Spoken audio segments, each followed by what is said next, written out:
Hey there, and welcome back to Raising the Bar. So this episode, we're going to talk about how clients hire you. I promise you, they're not sitting on the other side of the fence thinking, how do I get the cheapest possible deal? Just like you and I, they just want to make sure that you are the right person that'll be on time, on budget, and hopefully wow them. As a summary, I'm Matthew Mottola, author of The Human Cloud, CEO of Venturel. My life's been freelancing, from growing a freelance business, hiring freelancers, and helping companies spend up to $100 million on us. I promise you in this episode, you're going to have 3 tips/steps to take right away to make sure that the clients that are currently in your pipeline turn into a deal and not a ghost. Enjoy. Okay, so how do clients actually hire you? This one's probably the most subjective because, to be honest, there's so many different ways that a deal can get closed. I mean, we can go to a conference tomorrow, post-COVID obviously, sit down at a Waffle House, and a client can Venmo us $2,000 and we can get started working ASAP. But at scale and consistently, this doesn't necessarily happen. So what we're going to do is we're going to get deep into the mindset of your client so that you can understand their common hesitations, and then we'll give you some tactical tips in terms of 3 things that you can do right now to make sure that these deals get closed instead of getting ghosted or just sitting in pipeline. So in terms of the common hesitations, the first thing is that the client's not trying to lowball you. They're just trying to be risk averse. And so in hiring a freelancer, it's probably their first time, which the second thing, by the way, is they don't know how to hire you. But so in terms of this first principle is that the client is risk averse. It's probably their first time hiring a freelancer. And it's a pretty foreign concept because they're probably used to either having an agency that they can turn around and sue or having someone that's right down the hall from them that they can see the whites of their eyes.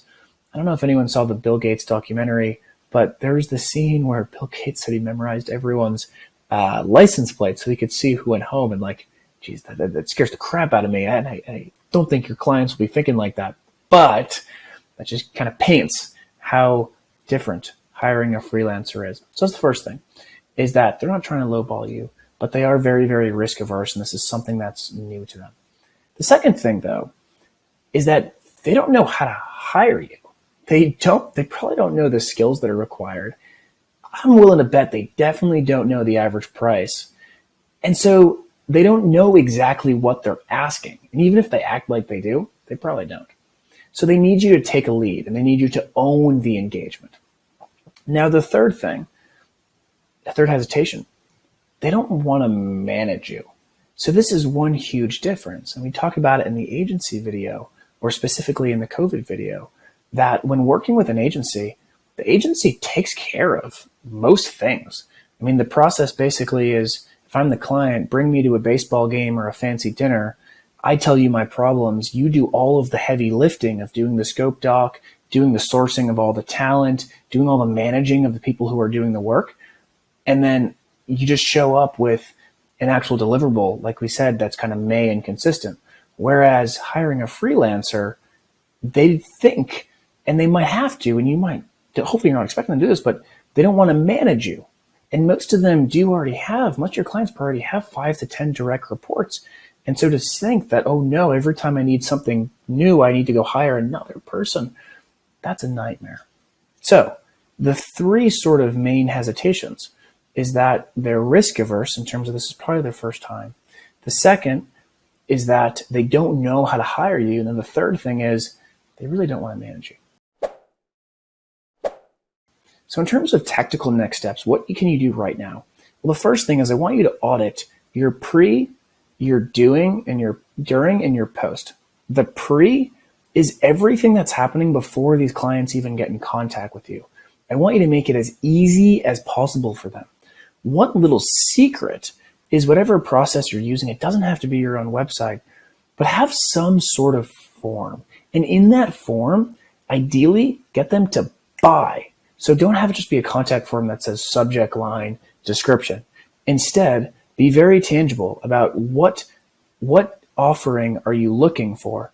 And then I've seen some of the best freelancers actually, they'll teach in that contact form. So that's the pre. The during is what I'm going to consider the actual conversation.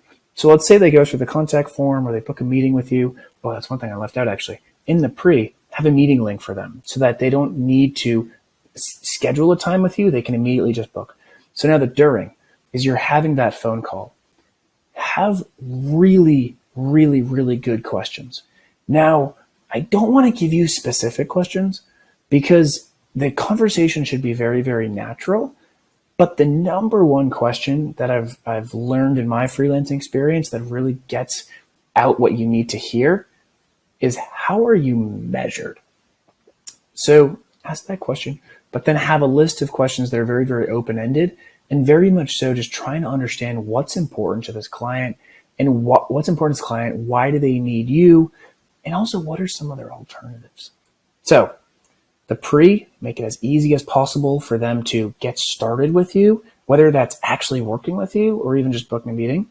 The during is having one hell of a call in terms of you asking very, very good questions. One thing I left out, best conversations, you should only talk about 30 to 40% of the time.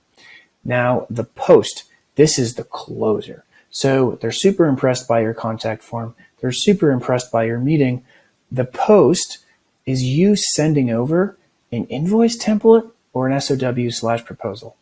I'm going to let you decide which one you want to do, but the difference is that an SOW, which is statement of work/proposal, is going to be a larger document that lays out exactly what's going to happen, whereas an invoice is where they're going to pay immediately. And I've actually seen the best experiences, both client-facing and for the freelancers, is when that invoice just clearly lists out the deliverables. So, to sort of summarize, clients are not these evil people sitting on the other side of the fence looking to just lowball you. They're actually really, really busy and probably totally stressed out people that are already risk averse because they don't know what they're doing and it just seems weird to hire freelancers. They also don't know how to hire you, so they don't know the price, they don't know the skills they need, and they don't want to manage you. But the way that you're going to mitigate that is that you're going to have one hell of a pre, during, and post process. Specifically, you're going to make it super, super easy for them to know what they're buying from you. You're then going to have one hell of a call with really good questions, and then you're going to immediately have a very, very quick either invoice or statement of work/proposal. Now go out there and win those clients.